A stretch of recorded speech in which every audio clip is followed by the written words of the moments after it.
ఇక్కడ దేవిప్రసాద్ గారు మనం చూస్తే దేశ అత్యున్నత చట్టసభ అయిన పార్లమెంటు సాక్షిగా కేసీఆర్ గారి 10 ఏళ్ల ప్రగతి ప్రస్థానం అనేది దేశంలోనే ఒక సువర్ణ అధ్యాయం అని లిఖించిన సందర్భం కూడా మనం ఇటీవలే చూసాం. ఎకనామిక్ సర్వేలో చాలా స్పష్టంగా ప్రతి రంగంలో ప్రతి వర్గానికి సంబంధించి ఏ రకంగా వారి బతుకు చిత్రాన్ని మార్చారో కూడా అభివర్ణించిన సందర్భం, అభినందించిన సందర్భం కూడా వచ్చేసాం. ఈ క్రమంలో ఇలాంటి విచారణలను ఎట్లా చూడాల్సిన అవసరం కనిపిస్తోంది? ఇలాంటి వేధింపుల పర్వాన్ని మనం ఎట్లా అర్థం చేసుకోవాలి? రాజుగారు కేసీఆర్ గారు ఒక యాంత్రికంగా వచ్చినటువంటి రాజకీయ నాయకుడు, ప్రజల ఆకాంక్షల నుండి వెల్లివేసినటువంటి ఒక అద్భుతమైనటువంటి ప్రజల ఆకాంక్షలకు ఒక ప్రతీక. తెలంగాణ రాష్ట్ర సాధనలో అప్పటి వరకు తెలంగాణ రాష్ట్ర సాధన గురించి అనేక ఉద్యమాలు జరిగిన ఒక రాజకీయపరమైనటువంటి ఉద్యమం లేకపోవడం వల్ల తెలంగాణ సాధ్యపడలేదు. అనేక మంది కవులు, కళాకారులు, మేధావులు తీవ్ర ప్రయత్నం చేసినా అది హైదరాబాద్ దాటిపోలేదు. పెద్దగా 69 ఉద్యమము పెద్ద ఎత్తున ఉద్యమం జరిగిన, ఢిల్లీని కొంత వణికించేటువంటి ప్రయత్నం చేసిన రాజకీయపరమైనటువంటి ఒక ఐక్యత లేకపోవడం వల్ల ఆ రోజు సాధించడంలో మనం విఫలమైంది. కానీ కేసీఆర్ గారు ప్రతి సమస్యకు 14 ఏళ్ళు ఆయన ఉద్యమ కాలంలో తెలంగాణలో ఉన్నటువంటి ప్రతి సమస్యకు ఒక పరిష్కారం కనుగొని, నీటి సమస్యకు ఒక పరిష్కారం, అభివృద్ధికి ఒక పరిష్కారం, విద్యుత్కు ఒక పరిష్కారం, ఉద్యోగులకు ఒక పరిష్కారం, నిరుద్యోగులకు ఒక పరిష్కారం, ఇట్లా ఆయన నడుస్తున్నటువంటి పల్లెల నిండా పట్టణాల నిండా వస్తున్నటువంటి అనేక సమస్యలకు మూలం ఏంటి అనేటువంటి విషయాలు కలుగొని పరిపాలనకి పై దృష్టి పెట్టినటువంటి నేపథ్యాన్ని చూసాం. అందుకే అంటే తెలంగాణ చిన్న రాష్ట్రం అయితే ఇది నిలబడదు, ఇది అభివృద్ధికి నోచుకోదు, శాంతి భద్రతలు ఉండవు, పరిశ్రమలు రావు, కబ్జాదారులు ఎక్కువైతారు, ఇక్కడ ప్రత్యేక పోలీస్ స్టేషన్లు పెట్టాలి అనేటువంటి అనేక అసందర్భ ప్రేలాపనలకి బద్దలు కొట్టిన, అంటే తెలంగాణ నిజంగానే సోయుండి ప్రజల పట్ల ప్రేమ ఉంటే, ప్రజల పట్ల కమిట్మెంట్ ఉంటే డెఫినెట్గా అభివృద్ధి అవుతుందని నిరూపించినటువంటి నేత కేసీఆర్ గారు. అందుకే ఇలా పార్లమెంట్లో కానీ దేశవ్యాప్తంగా కానీ తెలంగాణ అంటే ఒక రోల్ మోడల్. అసలు మీరు తెలంగాణ అంటేనే కేసీఆర్. బయట ఎక్కడైనా తెలంగాణ అంటే ఇది అప్పుడు 10 జిల్లాలు, ఇప్పుడు 33 జిల్లాలు కావచ్చు, కానీ దేశవ్యాప్తంగా తెలంగాణ అంటే కేసీఆర్. ఇంకెవరు జ్ఞాపకం రారు. అంటే ఒకనాటి కాలంలో సాయుధ రైతాంగ పోరాటం అప్పుడెప్పుడో 50 ఏళ్ల కింద ఉంటే, ఆ తర్వాత వచ్చినటువంటి తెలంగాణ ఉద్యమం, అసలు తెలంగాణ రాష్ట్రంలో తెలంగాణ పలకడమే ఒక నేరమైనటువంటి సందర్భంలో టీఆర్ఎస్ పార్టీ ఆవిర్భవించింది. తెలంగాణ అంటే ఎన్కౌంటర్లు చేయడం, తెలంగాణ అంటే నాలుకలు కోయడం, తెలంగాణ అంటే మనుషుల్ని ఎత్తుకపోవడం, తెలంగాణ అంటే నక్సలైట్లని ముద్రేయడం. ఇటువంటి సందర్భంలో 2001లో తెలంగాణ ప్రజలకు పౌర హక్కుల్ని, మానవ హక్కుల్ని గౌరవించేటువంటి విధంగా ఒక ప్రజాస్వామిక స్వేచ్ఛనిచ్చింది టీఆర్ఎస్ పార్టీ. అంటే తెలంగాణని మనం డిమాండ్ చేయొచ్చు, తెలంగాణ గురించి కొట్లాడవచ్చు, తెలంగాణ గురించి రాజ్యాంగబద్ధంగా ప్రయత్నం చేయొచ్చు అనేటువంటి ఒక గొప్ప నినాదం నుండి పుట్టినటువంటి పార్టీ టీఆర్ఎస్ పార్టీ. అంత ఏలగా ఇదేదో రేవంత్ రెడ్డి మేము బద్దలు కొడతాం, బీఆర్ఎస్ను తీసేస్తామంటే దీని మూలాలు తెలియనటువంటి మూర్ఖుడు రేవంత్ రెడ్డి. చాలా స్పష్టంగా చెప్తున్నాడు, తెలంగాణ మూలాలు, తెలంగాణ రాష్ట్ర ఏర్పాటు మూలాలు తెలియని వాడు మూర్ఖుడు రేవంత్ రెడ్డి. కేసీఆర్కు సంబంధించినటువంటి వ్యక్తిత్వం, కేసీఆర్ ఆలోచన విధానం, కేసీఆర్కు ఉన్నటువంటి పరిణితి, కేసీఆర్కు ఉన్నటువంటి సమస్యల పట్ల లోతు, ఈ విషయాలు రేవంత్ రెడ్డికి లేవు. కేసీఆర్ ఒక సమస్యకు పరిష్కారం కావాలంటే మూలాలు వెతుకుతాడు, ఆ మూలాల నుంచి పరిష్కారాలు వెతుకుతాడు. అందుకే ఇలా పార్లమెంట్లో అయినా బయట అయినా అసెంబ్లీలో అయినా కేసీఆర్ అంటే ఒక స్టేజ్, కేసీఆర్ అంటే ఒక నమ్మకం, కేసీఆర్ అంటే ఒక విశ్వాసం, కేసీఆర్ అంటే రాజకీయాలకు ఒక రోల్ మోడల్. కాబట్టి ఆయనకి సైనికులు కూడా అట్లే, హరీష్ రావు కావచ్చు, కేటీఆర్ కావచ్చు, ఇలా ప్రజల్లో ఇంత ప్రజాదరణ రావడానికి కారణం ఏంటంటే ఇలా కేసీఆర్ విధానాలు అనేటువంటివి ఇలా ప్రజలకు మనం మన బడ్జెట్ను మనం ప్రజలకు పంచాలి, మన అభివృద్ధిని మనం చేసుకోవాలి. చివరికి రిజర్వేషన్ల విషయం కూడా ఆయన అసెంబ్లీలో చెప్పిండు. ఏ రాష్ట్ర రిజర్వేషన్లు ఆ అసెంబ్లీలో చర్చ జరిపి నిర్ణయించుకోవాలి అన్నాడు.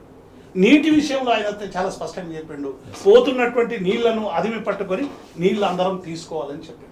కాబట్టి ఇవన్నీ కూడా 9.5 ఏళ్ళు, 2 ఏళ్ళు కరోనా, 2 ఏళ్ళు ఈ ఓటుకు నోటు దొంగలు చేసినటువంటి దుర్మార్గాలు, ఇవన్నీ తట్టుకొని కేంద్రం సహకరించకుండా 9.5 ఏళ్ళలో చేతనైనంత తనకు శక్తికి మించిన పనులన్నీ కూడా కేసీఆర్ 9.5 కాలంలో చేశారు.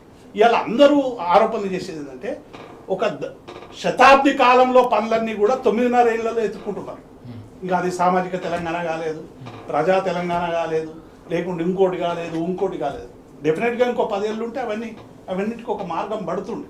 కాబట్టి డెఫినెట్గా ఇవాళ కేసీఆర్కి నోటీసులు ఇచ్చి ఆయన ఏదో చరిత్ర నుండి పక్కకు పెడతాం, ఆయన ఏదో మలినం చేస్తామంటే అది తెలంగాణ ప్రజలు తిప్పి కొడతారు. బాల్ కొడితే ఎట్లా రిటర్న్ అవుతుంది రేవంత్ రెడ్డికి, ఇవాళ ఈ నోటీసుల ద్వారా తన గోతిని తానే తవ్వుకున్నాడనేటువంటి విషయాన్ని స్పష్టం చేస్తారు. ఎస్, చాలా కీలకమైన అంశం మనం చూస్తున్నాం. ముఖ్యమంత్రి తన గోతిని తానే తవ్వుకుంటున్నట్టుగా చాలా స్పష్టంగా అర్థమవుతుందని దేవి ప్రసాద్ గారు చెప్తున్న అంశాన్ని చూస్తున్నాం. దేవి ప్రసాద్, దేశపతి శ్రీనివాస్ గారు ఇక్కడ మరో కీలకమైన అంశం కనిపిస్తుంది. ఈ 2 ఏళ్ల పరిపాలనలో పూర్తిగా తెలంగాణను ఒక విఫల రాష్ట్రంగా చేసే కుట్రలు కూడా కొనసాగుతున్నాయనే అంశాన్ని కూడా ప్రధానంగా మనం చూస్తూ ఉన్నాం. బానిస రాజ్యంగా మార్చే కుతంత్రాలు మరోసారి కొనసాగుతున్నాయి. దీనికి అడ్డంకిగా ఉన్న ఏకైక శక్తి, తెలంగాణకున్న ఏకైక గొంతుక బీఆర్ఎస్ను కబలించాలి, రాజకీయంగా లేకుండా చేయాలనే ఏకైక కుట్ర కొనసాగుతుందనే అంశాన్ని కూడా చూస్తున్నాం. ఈ విచారణల నేపథ్యంలో ఈ అంశాన్ని మనం ఎట్లా అర్థం చేసుకోవాలి? అంటే అసలు విఫలం లేదు, సఫలం లేదు, ఏ పని చేసేది లేదు. ఆయనకి ఏ పని చేస్తున్నది వ్యర్థంగా కాలం పుచ్చడం తప్ప. ఇప్పుడు ఆయన లీడర్షిప్ క్వాలిటీస్ నేర్చుకోవడం ఏంటి చెప్పండి మీరు? హార్వర్డ్ యూనివర్సిటీకి పోయి ఆయనకు ఒక కాంప్లెక్సిటీ ఉంది. అది ఏంది అని అంటే కేటీఆర్ చక్కగా ఇంగ్లీష్ మాట్లాడతాడు. అట్లానే నేను ఇంగ్లీష్ మాట్లాడతానే అహంకారాన్నో గర్వాన్నో ఆయన ఎప్పుడు చూపించలేదు. నీకు ఎందుకు ఇంగ్లీష్ రాదని కూడా ఎవడు అడగలే. నువ్వు చక్కటి తెలుగులో ఆ తెలుగు కూడా చక్కగా ఎడవవు కదా నువ్వు. ఆ పేగులు మెడలు వేసుకుంటా, కనుగుడ్లతో గోటీలాడతా, తొండలు ఇడుస్తా, ఈ భాషనే తప్ప నోరు తెరిస్తే వీడిని కొడతా, వాడిని చంపుతా, ఇందిరమ్మ గొప్పతనం తెలవాలంటే బజార్లో బట్టలు ఇప్పించి కొడతా, ఇది ఒక అందమైన తెలుగు. ఇప్పుడు కేసీఆర్ గారి నుంచే మేము ఇటువంటి తెలుగు ఇట్లా మాట్లాడే పద్ధతి దద్దమ్మ సన్యాసి అంటాడు కదా అని, ఆ బండి సంజయ్ అంటాడు, ఈయన అంటాడు. కేసీఆర్ ఉదాత్తంగా చేసిన ప్రసంగాలు 100 ఉంటాయి. మీది ఒక్కటి ఉన్నదా? మీకు నోరు తెరిచి అసలు ఉదాత్తంగా మాట్లాడొస్తుందా? సాహిత్య స్ఫూర్తితో మాట్లాడాడు ఆయన. ప్రపంచ తెలుగు మహాసభల ప్రసంగం తీయండి, ఎంత సాహిత్య స్ఫూర్తితో అనేక పద్యాలను ఉటంకిస్తూ పండితుల మధ్య కూడా మాట్లాడగలిగినటువంటి శక్తి కేసీఆర్. ఒక సాహిత్య కోవిదుడుగా, ఒక భాషా కోవిదుడుగా ఆయన మాట్లాడిండు. మీరెక్కడ పాడైంది? అల్లూరు సీతారామరావు జయంతికి పోయినా కదే, రాజీవ్ గాంధీ జయంతికి పోయినా కదే. కేసీఆర్ చచ్చిపోవాలి, కేసీఆర్ని పాత్ర పెట్టాలి, ఫామ్ హౌజుల్ని పాత్ర పెట్టాలి, నాగార్జున సాగర్ల వారేయాలి, శవం కూడా తీయొద్దు, గిదా ఈ చిల్లర ప్రసంగమే కదా. కనుక ఈ చిల్లర ప్రసంగాలతో తను చిల్లరగా తేలిపోతున్నాడు. కానీ ఆయనకు సమస్య ఏమవుతుందంటే బీఆర్ఎస్ వైబ్రాంట్గా ఉంది, విజిలెంట్గా ఉన్నది, అది ప్రజల పక్షాన నిరంతరం నిలదీస్తున్నది. ఆయనను మోడీ కాపాడలేకపోతున్నాడు, వెనక ఉన్నట్టు చంద్రబాబు నాయుడు కూడా కాపాడలేకపోతున్నాడు. ఇంతమంది అండదండతో ఆయన రాజ్యం సాగిస్తున్నాడు. మీరు చూడండి, బీఆర్ఎస్ ప్రభుత్వం ఉన్న రోజులు గవర్నర్ ఎంత ఇబ్బంది పెట్టింది. క్షణం ఒక ప్రత్యామ్నాయ ప్రభుత్వం నడిపే ప్రయత్నం జరిగింది. కానీ ఇవాళ గవర్నర్ నుంచి ఏమన్నా చిన్న చికాకుందా రేవంత్ రెడ్డి? దీని అర్థం ఏమిటి? భారతీయ జనతా పార్టీ రేవంత్ రెడ్డిని నిండుగా ఆశీర్వదిస్తున్నది. చల్లగా బతుకు బిడ్డ అంటుంది, హాయిగా దోచుకో బిడ్డ అంటుంది, నీ దోపిడికి మేమేమీ అడ్డం రాము అని అభయం ఇస్తున్నది. వాళ్ళ అనేక రాష్ట్రాల్లో గవర్నర్లు, తమిళనాడులో గవర్నర్ ఎట్లా వ్యవహారం చేస్తున్నారు, కేరళలో గవర్నర్లు వ్యవహారం ఎట్లా చేస్తున్నారు చూడండి. మీకు కాంగ్రెస్ ప్రభుత్వం ఉన్న ఇక్కడ గవర్నర్ ఎట్లా వ్యవహారం చేస్తున్నాడో చూడండి. కనుక బీజేపీ అండ ఉంది. బీజేపీ కూడా వాళ్ళు ఏమనుకుంటుంది అంటే బీఆర్ఎస్ని ఎలిమినేట్ చేస్తే కాంగ్రెస్ తామే, కాంగ్రెస్ సంగతి చూసుకోవచ్చు, తాము ఖచ్చితంగా అధికారంలోకి వస్తుంది, బీఆర్ఎస్ ఎలిమినేట్ చేయాలి. కానీ ఇవాళ కాంగ్రెస్ బీజేపీ జోటపాటలు కట్టుకొని ఎలిమినేట్ చేయాలి బీఆర్ఎస్ అనే ప్రయత్నం చేస్తుంది. దానికి ఒక పావు ఈ రేవంత్ రెడ్డి. ఆ కుట్ర ఇవాళ జరుగుతున్నది. వాళ్ళ కంట్లో నలుసులాగా కేసీఆర్ ఉన్నాడంటే తెలంగాణ అస్తిత్వం ఉంటుంది. ఇవాళ మీరు కాంగ్రెస్ ప్రభుత్వంలోకి అరే ఇది తెలంగాణ వాళ్ళకి ఇవ్వాలి కదా, అట్లా ఏం లేదు, ఏది పడుతుంది నడుస్తుంది. కానీ బీఆర్ఎస్ ఉండగా ఖచ్చితంగా ఆ చర్చ ఉండేది, ఖచ్చితంగా వాతావరణం ఉండేది. మీరు ఒక చిన్న కార్యక్రమం చేస్తే, ప్రభుత్వ ఉత్సవం చేస్తే పాటలు పాడే దగ్గర నుంచి కూడా జాగ్రత్తలు తీసుకున్నారు.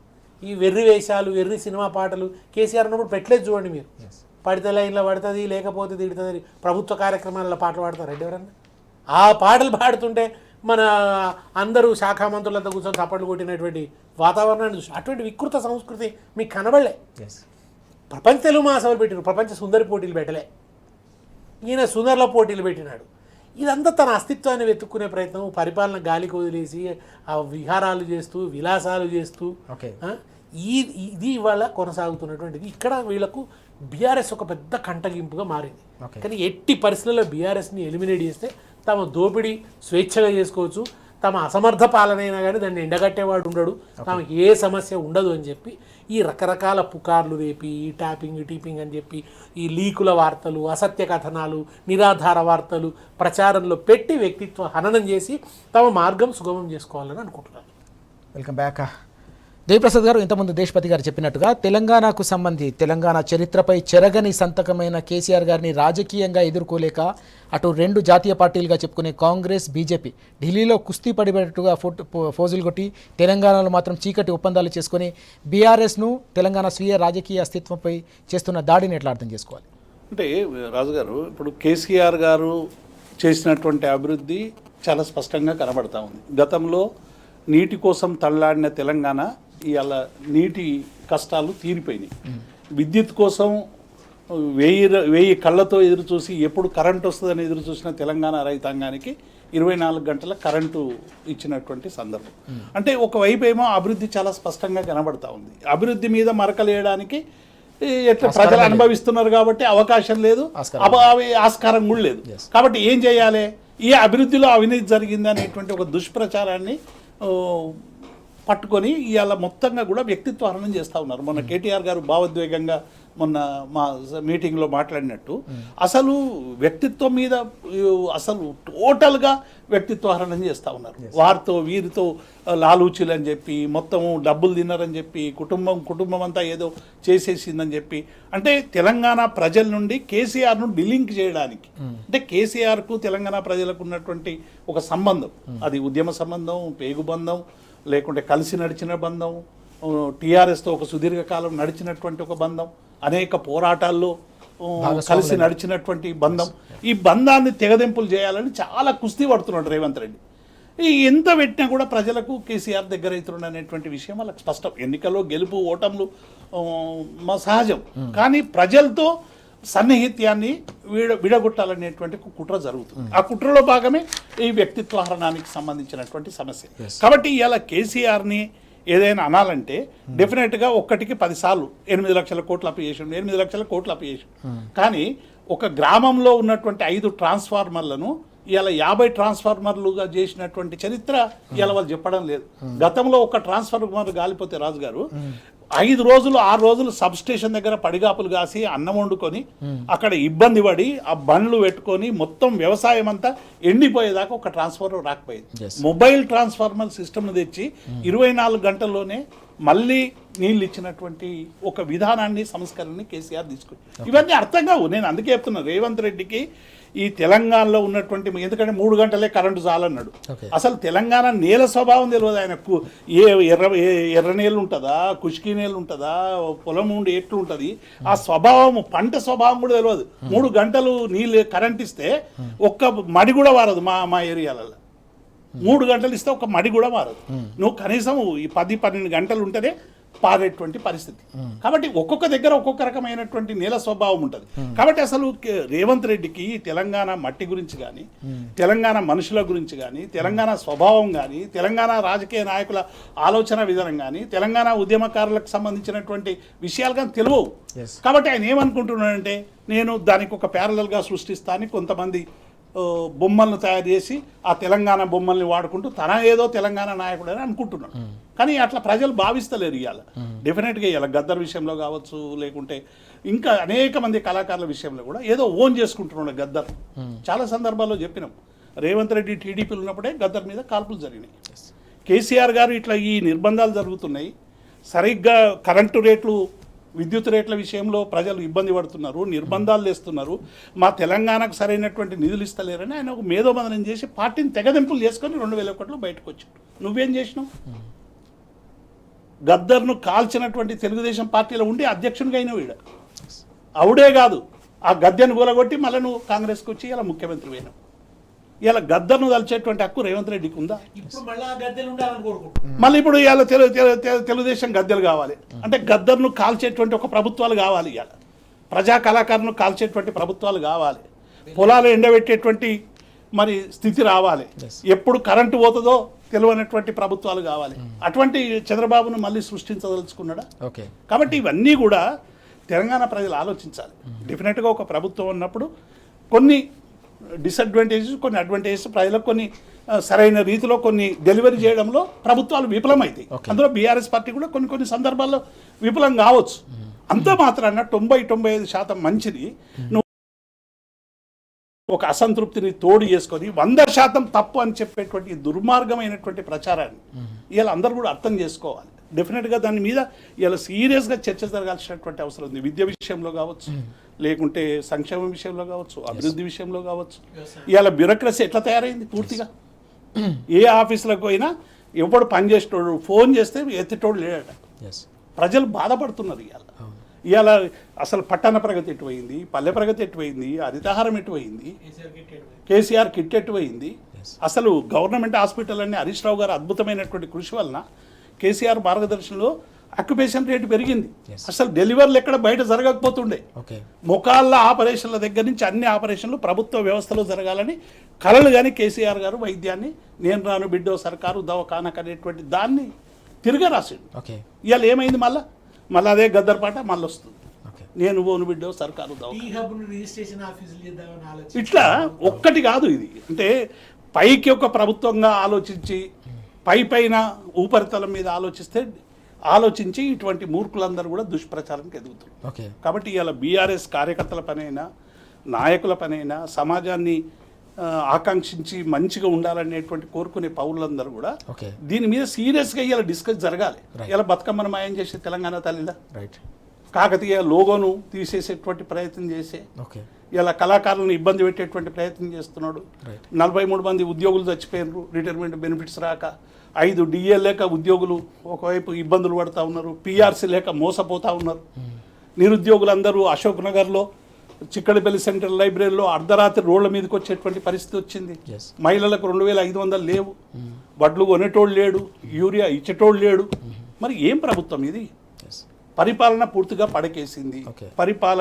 పరిపాలనకు పక్షవాతం వచ్చి ఏకపక్షంగా మారిపోయింది. అలా ఇంటోటోగా ప్రజలకు సంబంధించినటువంటి ఏ ఒక్క పని జరగడం లేదు. అందుకే హరీష్ రావు కేటీఆర్ గారు నిత్యం ప్రజా సమస్యలు తీసుకొని ప్రజల్లోకి పోతున్నారు. అది కడపమంట. ఇక్కడ కేటీఆర్ హరీష్ రావు గారు ఇంట్లో కూర్చుంటే వీళ్ళకి సమస్య లేదు. ఇలా కేటీఆర్ హరీష్ రావు ఇద్దరు 24 గంటలు ప్రజల కోసం పనిచేస్తున్నారు కాబట్టి ఈ సిట్లు గిట్లు ఈ లొల్లు. కాబట్టి ప్రజల్లో ఉండడం ఇక బీఆర్ఎస్ను కదిలించలేరు, కేసీఆర్ను కదిలించలేరు. కేటీఆర్ లాంటి అద్భుతమైనటువంటి నాయకులను ప్రజల నుండి వేరు చేయలేరు అనేటువంటి ఒక విశ్వాసం ఇవాళ రేవంత్ రెడ్డిలో వచ్చింది. అందుకే ఇవన్నీ కూడా చేస్తున్నాడు. హరీష్కో నోటీసు, కేటీఆర్కో నోటీసు, వాళ్ళిద్దరి మీద వ్యక్తిత్వారణం, అవినీతి మరకలు, కబ్జా మరకలు పెట్టి ఇవాళ మొత్తం వ్యక్తిత్వారణం చేస్తూ ఉన్నాడు. కాబట్టి దీన్ని సీరియస్గా తెలంగాణ సమాజం ఆలోచించాల్సింది. దేశపతి శ్రీనివాస్ గారు, ఇక్కడ మనం చూస్తే లగచర్లలో జరిగిన లడాయిని మొదలుకొని ఢిల్లీ వరకు, గిరిజన ఆడబిడ్డలకు జరిగిన అన్యాయాన్ని ఢిల్లీ వరకు తీసుకెళ్లిన లడాయిని మొదలుకొని అనేక రకాల కుంభకోణాలు, వరుస కుంభకోణాలను కూడా వెలుగులోకి తీసుకొచ్చిన ప్రతి సందర్భంలో కూడా ఇలాంటి విచారణలు, అక్రమ కేసులను తెరపైకి తీసుకొచ్చిన సందర్భాన్ని మనం చూసాం. మూసీలో 1.5 కోట్లకు సంబంధించిన నోటిఫికేషన్కు సంబంధించిన వ్యవహారం కావచ్చు, హిల్ట్ పాలసీ పేరిట 5 లక్షల కోట్ల వ్యవహారం కావచ్చు, ఇటీవల దేశవ్యాప్తంగా కుదిపేసిన సింగరేణి బొగ్గు కుంభకోణానికి సంబంధించిన వ్యవహారం కూడా, ఇలాంటి వెలుగు చూసినా దీనిపై ప్రశ్నించిన ప్రతి సందర్భంలో కూడా ఇలాంటి కేసులను, విచారణలను, సీట్లను తెరపైకి తీసుకురావడాన్ని ఎట్లా అర్థం చేసుకోవాలి? అంటే ఇవాళ ఉన్న ఈ ముఖ్యమంత్రికి తిరిగి తాను గెలుస్తాననే నమ్మకం ఏం లేదు. ఫస్ట్ ఆఫ్ ఆల్ ఆయనకు పరిపాలన మీద సీరియస్నెస్ లేదు.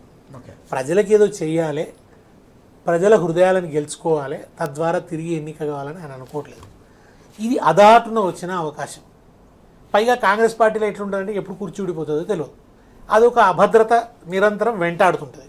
పైగా ఇప్పుడు భట్టి విక్రమార్క లాంటి వాళ్ళు, ఈయనకంటే కొంచెం బెటర్ స్ట్రేచర్ ఉంది కాంగ్రెస్ పార్టీలో.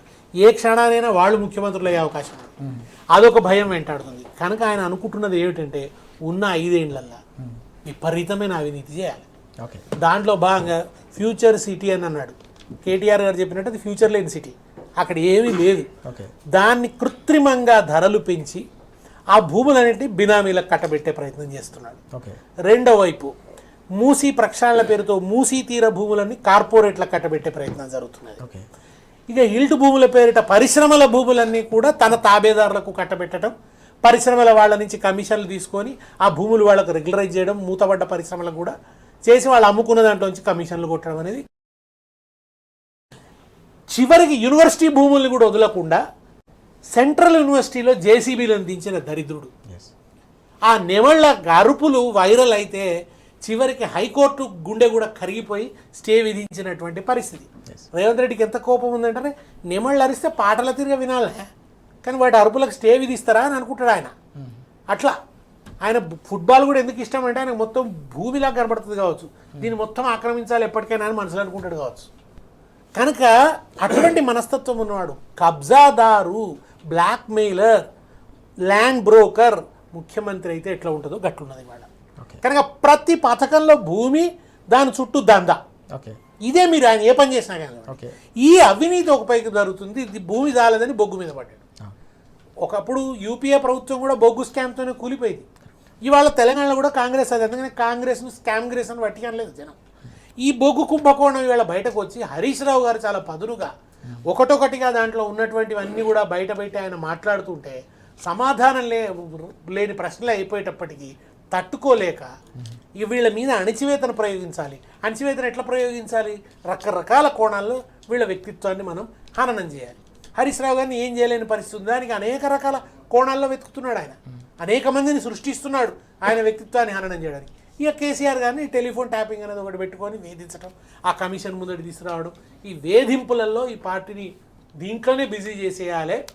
నేను రాత్రిపూట బ్యాగులు సర్దే పనిని చక్కగా చేసుకోవాలి, బ్యాగులు మోయాలి, బ్యాగులు దాయాలి అనే దుర్మార్గపు దుర్నీతితోని సాగిస్తున్నటువంటి వికృతమైనటువంటి పరిపాలన ఇది ప్రజా వ్యతిరేక ద్రోహ పరిపాలన. దీని మీద ప్రజలు ఎంత తొందరగా కన్ను తెరిచి, ఎంత తొందరగా తిరగబడి, ఎంత తొందరగా విముక్తిని సాధిస్తే అంత మంచిది. లేకుంటే తెలంగాణ ఇప్పుడు సర్వభ్రష్టం కాదు, సర్వనాశనం దాకా తెలంగాణను తీసుకుపోతాడు రేవంత్ రెడ్డి. మనం చూస్తా ఉన్నాం పూర్తిగా సర్వభ్రష్ట ప్రభుత్వం సర్వనాశనమయ్యే ఉంది. తెలంగాణ ప్రజలు కూడా తప్పకుండా దీనికి గుణపాఠం చెప్పాల్సిన అవసరం ఉందనే అంశాన్ని కూడా దేశపతి గారు చెప్తున్న సందర్భం. చర్చలో మనతో పాటు బీఆర్ఎస్ సీనియర్ నాయకులు కర్నె ప్రభాకర్ గారు కూడా జరుగుతున్నారు. ప్రభాకర్ గారు నమస్తే. ప్రభాకర్ గారు, మనం చూస్తూ ఉంటే ఓవైపు హైడ్రా మూసీ పేరిట కేవలం పేదల ఇళ్ల కూల్చివేతలే కాదు, కేసీఆర్ గారు 10 ఏళ్ల పాటు కష్టపడి నిర్మించిన ఒక్కో ఇటుక పేర్చి నిర్మించిన వ్యవస్థలను కూడా విధ్వంసం చేస్తున్నారనే అంశాన్ని కూడా ఇప్పటివరకు మేము చర్చిస్తున్న సందర్భాన్ని ఎట్లా చూడాల్సిన అవసరం ఉంది? అంటే వ్యవసాయ రంగాన్ని 10 ఏళ్ల పాటు పూర్తి స్థాయిలో సాగును ఒక సంబురంగా మార్చిన సందర్భం కావచ్చు, శాంతి భద్రతల పరిరక్షణ కావచ్చు, విద్యా వైద్య రంగాన్ని పూర్తి స్థాయిలో ప్రక్షాళన చేసి బలమైన పునాదులు వేసిన అంశం కావచ్చు, వీటన్నిటి కూడా కేవలం 2 ఏళ్ల కాలంలోనే వాటి పునాదులను అవసరం. అంటే బుద్ధిమంతుడైనటువంటి పరిపాలకుడు ఎవరైనా ఏదైనా రాష్ట్రానికి మంచి జరుగుతుంది అనుకున్నప్పుడు, ఆ రాష్ట్రం గత ప్రభుత్వంలో ఏదైనా మంచి జరిగింది అని అనుకుంటే దానికి కొనసాగింపు జరగాల్సినటువంటి అవసరం ఉంటుంది. అది మంచి ప్రజలకు అనుకున్నప్పుడు ఈయన కూడా పాలకుడే అని తను భావిస్తే, నేను పాలకుడిని అని ఆయన భావన కలిగితే, గత పాలకుడు ఏం మంచి చేసిండు, చెడు చేస్తే ఏం చేసిండు దాన్ని తీసేయడానికి అవకాశం ఉంటుంది. అట్లా కాకుండా అసలు పీడకుడే అయితే నిజానికి కూడా ఆయన చేద్దామనుకుంటున్న పని ఏమిటి అంటే, కేసీఆర్ గారు ఏం చేస్తే దానికి భిన్నంగానే చేయాలి. కేసీఆర్ గారు ఏం చేసిండ్రు? తెలంగాణ రాష్ట్రాన్ని అభివృద్ధి చేయడం కోసము, మీకు ఒక సింపుల్ ఉదాహరణ చెప్తాను. నేను చాలా సందర్భాలు చెప్పినా మళ్ళీ మీకు గుర్తు చేస్తాను. తెలంగాణ రాష్ట్రం ఏర్పడే నాటికి తెలంగాణ ప్రాంతపు బడ్జెట్ 18,000 కోట్లు ఎన్నడూ మించలేదు. నిజానికి ఖర్చు పెట్టింది ఆనాడు పాలకులు 11,000 కోట్లు ఎన్నడూ కూడా మించలేదు. కానీ సంపద సృష్టించే తెలివి ఉన్నటువంటి పాలకుడు ఉంటే దేశంలోనే అత్యధిక, నిజానికి ఒక చిన్న దేశానికి సరిపోయేంత బడ్జెట్ని, మొట్టమొదటి ఓటాన్ అకౌంట్ బడ్జెట్ని 95,000 కోట్ల ఓటాన్ అకౌంట్ బడ్జెట్ని ఫస్ట్ ప్రవేశపెట్టడం జరిగింది. ఆ తర్వాత మేము చివరి బడ్జెట్ చూస్తే మొన్న మేము ప్రభుత్వం పోయినాడికి 2,92,000 కోట్ల బడ్జెట్. అంటే దీంతో ఏమర్థమవుతుంది? సంపద సృష్టించే పాలకుడు ఉంటే ఎంత అద్భుతమైన సృష్టించే, ఈ ముఖ్యమంత్రి సంపద సృష్టించకపోగా తిరోగమనం. అంటే దానికి కారణం ఏంది? పాజిటివ్గా ఆలోచించకపోవడం. మీరు ఇంతకుముందు చెప్పినట్టుగా ఈ రాష్ట్రము ఏం ఆధారిత రాష్ట్రము, దేనిపైన బేస్ అయ్యి మనకు పురోగతి కనిపిస్తూ ఉంది అని ఆలోచించకుండా ఆయన పురోగతినంతా కూడా ఈ కేసులు, విచారణలు, విధ్వంసాలు దాంట్లో పురోగతి కనిపిస్తూ ఉంది తప్ప మంచిలో పురోగతి కనిపించడం లేదు. సింపుల్గా ఒక మాట మీకు ఉదాహరణ చెప్తాను. మొన్న కూడా దేశపతి గారు నేను ఎక్కడో డిస్కషన్లో కూర్చున్నప్పుడు ఇదే అనుకున్నాం. వాస్తవానికి ప్రభుత్వం మేము తెలంగాణ రాష్ట్రం రాగానే, మేము అధికారంలోకి రాగానే ఆనాటి హౌసింగ్ బోర్డు ఆధ్వర్యంలో ఇండ్ల నిర్మాణాలు జరుగుతాయి. దాదాపు ఒక 7-8 జిల్లాలో, రంగారెడ్డి జిల్లాలో పరిగి నియోజకవర్గంలో, అదేవిధంగా ఆదిలాబాద్ జిల్లాలో మంతని దగ్గర, ఒక ఆదిలాబాద్ జిల్లాలోనైతే ఒక గ్రామంలో 300 ఇండ్లు మాత్రం ఉంటాయి. 300 ఇండ్లు కట్టినట్టుగా చూపించారు. మొత్తం కలిపితే 600 ఇండ్లు కావాలి, కానీ 300 ఉన్నాయి. అంటే 300 ఇండ్లని ఇండ్లనే మింగేసిండ్రు. మరి అటువంటి సందర్భంలో మేమేం చేయాలి? మేము ప్రభుత్వం రాగానే వెంటనే దాని మీద తిరగదోడి ఓకే. కేసులు పెట్టవచ్చు. కానీ అది కాదు కదా జరగాల్సింది. గతంలో ఏం చేసిండ్రు, వాళ్ళ మీద కక్ష సాధింపు ఏంది అనేది కాకుండా ఓకే. గతంలో చెయ్యింది ఏంది, మనం ఏం చేస్తే ఈ రాష్ట్రం బాగుపడుతుందో ఆలోచించండి కేసీఆర్ గారు. కాబట్టే అద్భుతమైన అది ముందుకు పోతా ఉంది. కాబట్టి వ్యవసాయం ఆధారిత ఈ రాష్ట్రంలో వ్యవసాయాన్ని సెంట్రిక్గా ఈ పరిపాలన జరగాలి. వ్యవసాయాన్ని సెంట్రిక్గా జరగకుండా విధ్వంసం సెంట్రిక్గా జరుగుతూ ఉంది ఈ రాష్ట్ర పరిపాలన. దానికి ఇప్పుడు జరుగుతున్నటువంటి తతంగం అంతా చూస్తే 12 రోజులుగా ఈ రాష్ట్రం దేని చుట్టూ తిరుగుతూ ఉంది, కేవలం కేసు చుట్టూ తిరుగుతూ ఉంది. ఆ కేసు కేవలం కేసీఆర్ గారు లేదా ఈ ప్రభుత్వం మధ్యలోనే ఉన్నట్టుగా ఉందా అంటే కాదు. కేసీఆర్ గారికి ఉన్నటువంటి అభిమానులు, కేసీఆర్ గారికి ఉన్నటువంటి సైన్యం పెద్ద సైన్యం. ఈ సైన్యం అంతా కూడా కేసీఆర్ గారి మీద ఏదన్నా అనగానే డెఫినెట్గా బయటకు వస్తారు. కేటీఆర్ గారి విషయంలో కావచ్చు, హరీష్ రావు గారి విషయంలో కావచ్చు. ఇప్పుడు అది ఆయన ఊహించి ఆ కుట్రలో ఇవన్నీ కూడా కేసులు పెట్టుకుంటూ పోవడం. ఆయన రేపు ఎల్లుండో అమెరికా నుండి వస్తున్నట్టు రేపు. అంటే తన ఆలోచన అంతా ఈ తప్పు చేస్తున్నటువంటి సందర్భంలో ఈ దీన్ని పక్కదారి పట్టించి, తను చేస్తున్న తప్పులని పక్కదారి పట్టించి లేని విషయాల్ని తెర మీద తీసుకొచ్చి ఈ రాష్ట్రానికి లాభం జరిగేటువంటి ఆలోచన చేయి. నువ్వు దావోస్ వెళ్ళినావు, ఎస్, ఒకవేళ దావోస్ నుండి 1,00,000 కోట్లు 2,00,000 కోట్లు పెట్టుబడులు తెచ్చుంటే మేము కూడా ఒక ప్రతిపక్షంగా నేను శబాష్ అనేవాళ్ళం. అసలు ఇప్పటికి 2 సార్లు దావోస్కి పోతివి, ₹1 తీసుకురాకపోతివి, ప్రశ్నిస్తామని మేము భయపడి నువ్వు ఈ కేసులు పెట్టే ప్రయత్నం చేస్తుంటివి. నువ్వు అమెరికా పోయినావు. అమెరికాకు పోయి నాకు తెలిసి తెలుగు రాష్ట్రాల నుంచి గతంలో ఏ ఒక్కరు కూడా 15 రోజులు రాష్ట్రాన్ని వదిలిపెట్టిపోయినటువంటి సందర్భాలు లేవు. గాలికి వదిలేసి రాష్ట్రాన్ని నువ్వు అమెరికాకు పోయి నీ సొంతానికి ఏదో పట్టా తీసుకొచ్చుకొని ఈ రాష్ట్రంలో ఉన్నటువంటి గందరగోళ పరిస్థితులకు నువ్వు కారణమయ్యి మమ్మల్ని ఆ కేసుల చుట్టూ తిప్పాలని ప్రయత్నం చేస్తే, ఇప్పుడు కేసీఆర్ గారు నిజానికి 2001లో తెలంగాణ ఉద్యమం ప్రారంభించినాడు. తన మీద కేసులు కావని ఏం కేసులు పెట్టుకుని తెలంగాణ వస్తుంది అనుకుని ప్రారంభించిండ్రా. సో ఆయన బై నేచరే మొండిగా ఉండేటువంటి, తెలంగాణ రాష్ట్రం కోసం మొండిగా ఉన్నారు, తెలంగాణ అభివృద్ధి జరగడం కోసం కూడా అంతే మొండిగా ఉన్నాడు. కాబట్టే నరేంద్ర మోడీని లెక్క చేయలేదు. ఈ దేశంలో ఉన్నటువంటి తెలంగాణ కాకుండా ఎవరైనా ఏదైనా మాట్లాడితే ఆయన ఇష్టపడలేదు. కాబట్టి రాష్ట్రం ఆ స్థాయిలో అభివృద్ధి చెందింది. కాబట్టి రేవంత్ రెడ్డి ఆలోచన దీన్ని డైవర్షన్ టాక్టిక్స్ అని అనుకుంటే సాధ్యం కాదు. అది నాకు తెలిసి ఒక 3-4 గంటల వార్త మాత్రమే. కానీ మా ప్రయత్నం, మా హెచ్చరికలు, మా ఎదురుదాడి మాత్రం తప్పకుండా ఈ జరిగేటువంటి అన్యాయాల పట్ల, అక్రమాల పట్ల, అవినీతి పట్ల, భూదందాల పట్ల, ఈ వాటాల పంపకాల పట్ల మా అది పోరాటం ఉంటూనే ఉంటుంది. ఇవాళ మాత్రమే పరిమితం కావచ్చు, మా నాయకుడు ఇక్కడ విచారణలో ఉన్నాడు కాబట్టి వాళ్ళు ఉండొచ్చు. కానీ రేపు ప్రొద్దున మొదటి గంట నుండే మళ్ళీ మా పోరాటం ఆయన చేసే తప్పుల మీద మేము ఎత్తి చూపే కార్యక్రమాల్లో ఉంటాం.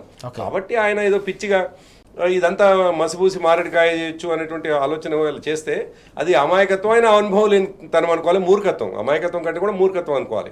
కాబట్టి అదేం జరగదు. మంచి జరిగినటువంటి పనులను నువ్వు కొనసాగించి ఉంటే నిన్ను అందరూ పొగిడేవాళ్ళు. కానీ వాళ్ళు అది జరగటం లేదు కదా. ఏముంది వాళ్ళు చూస్తున్నారు.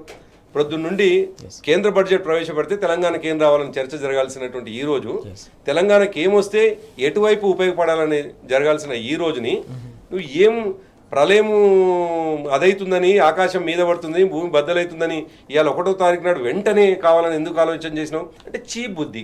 మున్సిపల్ ఎన్నికల్లో విడ్రాల్స్ ఉంటాయి కదా, ఆ విడ్రాల్స్ రోజు బీఆర్ఎస్కి సంబంధించినటువంటి నాయకులందరినీ కూడా ఎంగేజ్ చేస్తే నా పని నేను చేసుకుంటాను, ఓ పిచ్చి పని, అది జరగదు కదా. ఎట్లా సాధ్యమవుతుంది? దేవిప్రసాద్ గారు, దశాబ్దాల పాటు అరిగోసపడ్డ తెలంగాణ, అన్నదాత ఆత్మహత్యల తెలంగాణగా ఉన్న ప్రాంతాన్ని ఏకంగా అన్నపూర్ణ తెలంగాణగా 10 ఏళ్ల పాటు నిలిపిన సందర్భం, మళ్ళీ 2 ఏళ్ళు ముగియకుండానే మళ్ళీ ఆత్మహత్యల తెలంగాణగా మారుతున్న సందర్భం. అన్నదాతలు దాదాపు 900 మందికి పైగా ఇప్పటికే బలవన్మరణాలకు పాల్పడిన దయనీయమైన పరిస్థితి తెలంగాణ వ్యాప్తంగా కనిపిస్తుంది. మరోవైపు రిటైర్డ్ ఉద్యోగులు కూడా ఆత్మహత్యలు చేసుకుంటున్న పరిస్థితి, చేనేత కార్మికులకు సంబంధించిన ఆత్మహత్యలు చూస్తున్నాం. గురుకులాల్లో కూడా విద్యార్థుల బలవన్మరణాలు కూడా చూస్తున్న దయనీయమైన పరిస్థితి. ఎట్లా చూడాల్సిన అవసరం ఉంది? ఈ మరణ మృగంగం అవుతున్న ఈ తరుణాన్ని ఎట్లా అర్థం చేసుకోవాలి? రాజుగారు, అంటే తెలంగాణ సంబంధించినటువంటి వ్యవసాయం ఒక తీవ్రమైనటువంటి సంక్షోభంలో పడి అసలు నీళ్ళు లేక ఎంత అరిగోసపడ్డామో తెలంగాణ ప్రజలకు అందరికీ తెలుసు. టీఆర్ఎస్ పార్టీ ఆవిర్భవించిన తర్వాత మన మొదటి డాక్యుమెంటరీ తీస్తే అప్పుడు బోర్ల మల్లారెడ్డి అని చెప్పి ఎన్ని బోర్లు వేసినా కూడా అసలు నీళ్ళు రాని పరిస్థితి, 100 బోర్లు ఎక్కడ వేసినా కూడా. ఇవాళ తెలంగాణలో ఎట్లయిపోయిందంటే మీరు బోర్ వేస్తే నీళ్లు రానిటువంటి పరిస్థితే లేదు తెలంగాణ అంతా. అంటే అంత మౌలికమైనటువంటి మార్పు వచ్చి. అట్లాగే విద్యుత్ విషయంలో కూడా గతంలో అసలు వ్యవసాయం చేయాలంటే ఇబ్బంది పడేటువంటి వ్యవసాయ కుటుంబాల నుండి, అంటే వ్యవసాయం అంటే ఒక భారం, వ్యవసాయం అంటే నష్టం, వ్యవసాయం అంటే ఒక ఇబ్బందికరమైనటువంటి పరిస్థితి నుండి ఇలా వ్యవసాయం అంటే ఒక ఇష్టంగా చేసేటువంటి ఒక నూతన సంస్కృతి తెలంగాణలో వెల్లివిరియడానికి కేసీఆర్ గారు తీసుకున్నటువంటి అనేక అద్భుతమైనటువంటి కార్యక్రమం. అందుకే ఒకవైపు ఆత్మహత్యలు తగ్గినాయి, ఒకవైపు గ్రామాలకు వచ్చేటువంటి రివర్స్ మైగ్రేషన్ పెరిగింది. అట్లాగే అన్ని వర్గాలకు, ఈ ఉదాహరణకు చేనేత సిరిసిల్ల అంటే ఇప్పుడు కల్లోలిత ప్రాంతం. కేటీఆర్ గారు ఎమ్మెల్యే అయిన తర్వాత ముఖ్యంగా చేనేత కార్మికులకు ఒక అస్యూర్డ్ ఇన్కమ్ వచ్చినట్టు 15,000 రూపాయలు రావాలి. బతుకమ్మ చీరలు పెట్టడం వెనుక కూడా ఆ మానవీయ కోణం కూడా ఉంది. అంటే వాళ్ళకి పని కల్పించాలి, పని కల్పిస్తే వాళ్ళు బతకాలి, బతికితే తెలంగాణకు సంబంధించినటువంటి సమస్యలు పరిష్కారం అవుతాయి. ఒకవైపు చేనేత ఆత్మహత్యలు తగ్గినాయి, ఒకవైపు రైతుల ఆత్మహత్యలు జరిగినాయి. ఉద్యోగులకు సంబంధించి ఈ ఉద్యోగుల కొత్తగా ఇది ఎప్పుడు ఇట్లా మనం ఎన్నడూ చూడలేదు. ఎప్పుడో నాకైతే తెలియదు 43 మంది మరణించడం అనేటువంటిది ఇది చరిత్రలో రికార్డు.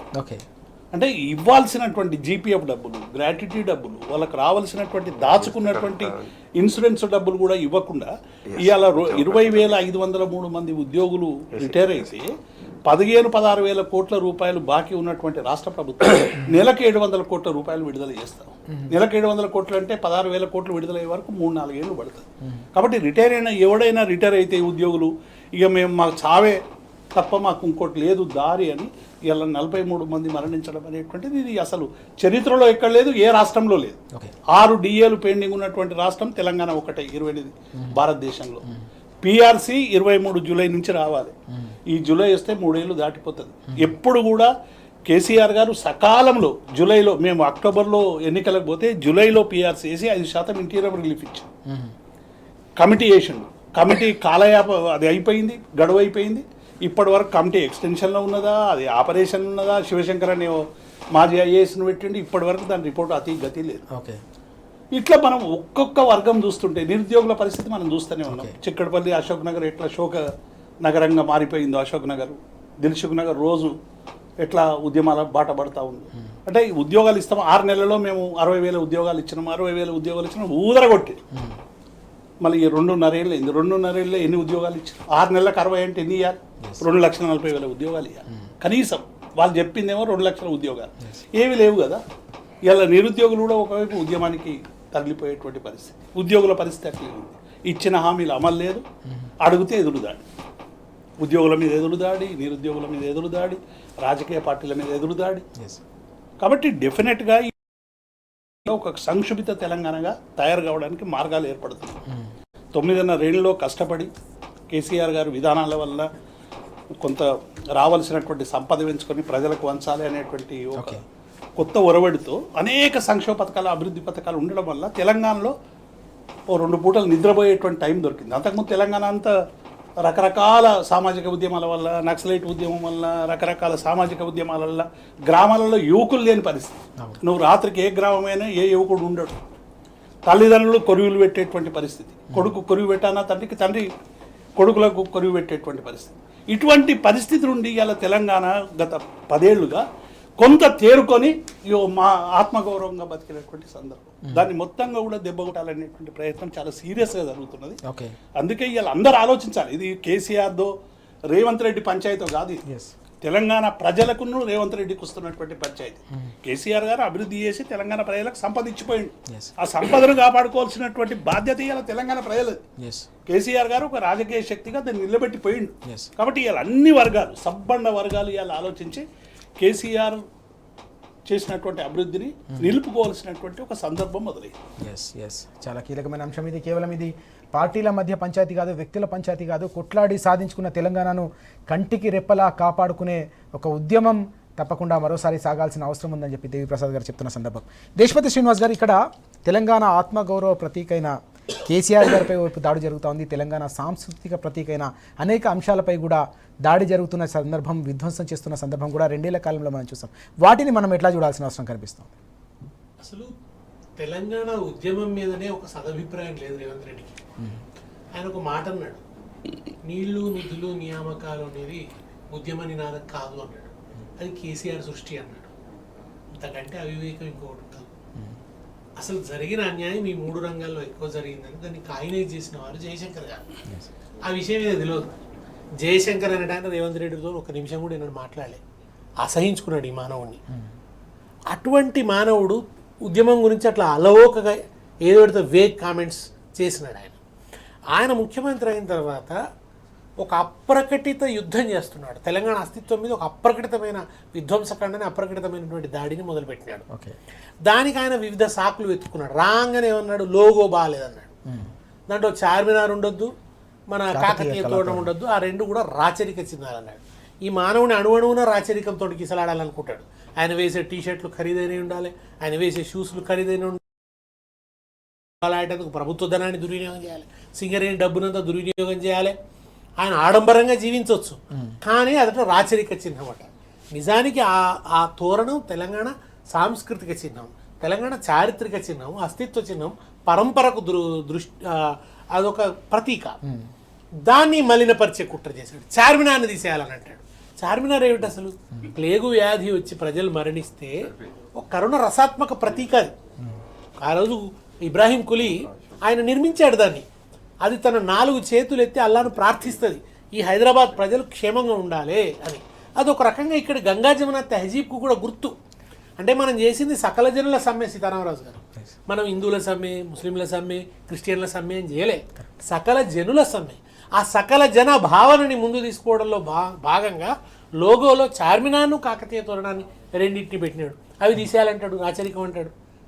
మైనారిటీలు భగ్గుమంటే అయ్యగారు వెనకకు తగ్గాడు. వరంగల్ ఈ లోగోని ఎట్ట తీసేస్తావు అని వరంగల్లో ప్రజలు రోడ్ల మీదకి వస్తే మొత్తం యావత్ తెలంగాణ నిందిస్తే రాచరికం అంటావు. అసలు భారతదేశ లోగోలో ఉన్న 3 సింహాలు ఎక్కడి నుంచి వచ్చినాయి? అశోకుడిది కదా, మరి అది రాచరికం కాదా? శ్రీవిల్లిపుత్తూరు గోపురం తమిళనాడు వాళ్ళ లోగో.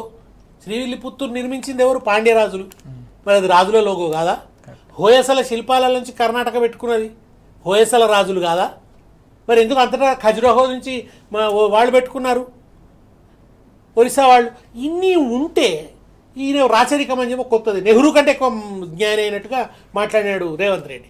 అదైపోయిన తర్వాత తెలంగాణ తల్లి అనే ఓ భావనకు రూపాన్ని ఇచ్చినవాడు కేసీఆర్, దాన్ని ప్రతిష్ఠించినవాడు కేసీఆర్. అది కూడా ఎట్లా? హైదరాబాద్ వీధులలో ఒక అద్భుతమైన ఊరేగింపుగా తీసుకొచ్చి ఓ సమ్మక్క సారక్కల ప్రతిరూపంగా, ఒక మన పోషవ మైసవల ప్రతిరూపంగా ఒక అమ్మవారి వల్ల నిలబెట్టినాడు. అందుకనే ఆ కిరీటము, ఆ ఆభరణాలు అవన్నీ కూడా ఉన్నాయి. ఓ దేవతా స్వరూపం వల్లే ఆయనకి లేని వంకలు పెట్టి కవిత పోలికలు అంటాడు. పొడగరిగా ఉంటుంది, మీరు చూడండి అసలు తెలంగాణ తల్లి ఆ ముఖంలో ఎక్కడ ఆ పోలికలు కనబడవు. దాన్ని ఒక అపవాదు లేనిది సృష్టించి వేసి దాన్ని తీసేయాలి. అదేదో మార్చేసినాడు. చివరికి ఆమెను కాంగ్రెస్ తల్లి చేసి అభయహస్తం పెట్టినాడు, చేతిలోంచి బతుకమ్మ తీసేసినాడు. అసలు బతుకమ్మ తెలంగాణ ఉద్యమం నిండా బతుకమ్మ గురించే మాట్లాడినాం, పాడినాం. తంగేడు పువ్వులు తంబాలమంతా తీరొక్క రంగుల తీరిచ్చిన పువ్వు, తీరొక్క రంగుల తీరిచ్చిన పువ్వు, బంగారు చీరలు బాజారులన్నీ, బతుకమ్మ పండుగ నా తెలంగాణ, నా తెలంగాణ, బంతి పూల తోట నా తెలంగాణ, నా తెలంగాణ. మా సిద్ధారెడ్డి గారు రాసినటువంటి ఈ 4 లైన్లు మారుమ్రోగినాయి తెలంగాణ అంతటా కూడా. బతుకమ్మ మీద ఒక భావావేశం ఉంది తెలంగాణ ప్రజలకి. అది అత్యున్నతమైన అస్తిత్వ ప్రతీక ఆ పండుగ. తలమానికం తెలంగాణకు. ఆ బతుకమ్మని తీసేసి అవమానించాడు. పైగా ఎమ్మెల్యేలు ఆంధ్రాలో కూడా ఒకప్పుడు ఆడేవారు కాకతీయ సామ్రాజ్యం ఉన్నప్పుడు. తర్వాత కాలంలో తెలంగాణకు స్థిరపడ్డది, తెలంగాణ పండుగగా ఉన్నది, కాకతీయుల కాలం నాటి ఉత్సవంగా ఉన్నది.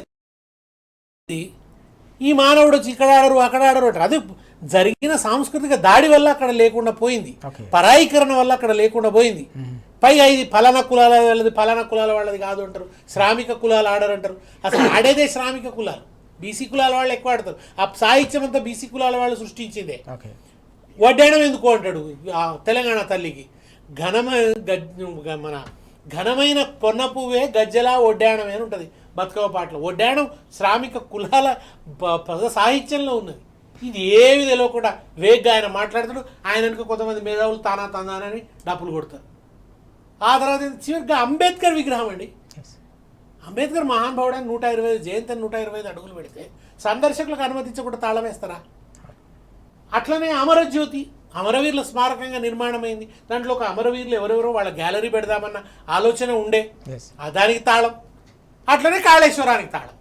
కాళేశ్వరం కూలిందనో ఇంకేదో అయిందనో కాదు, కేసీఆర్ కట్టింది కనుక అది రిపేర్ చేయొద్దు, నీళ్లు రావద్దు, రైతుల నోట్ల మట్టి కొట్టాలి. ఇది ప్రజలకి ఎట్లా ప్రజలు ఆలోచించాలి కదా దీని మీద.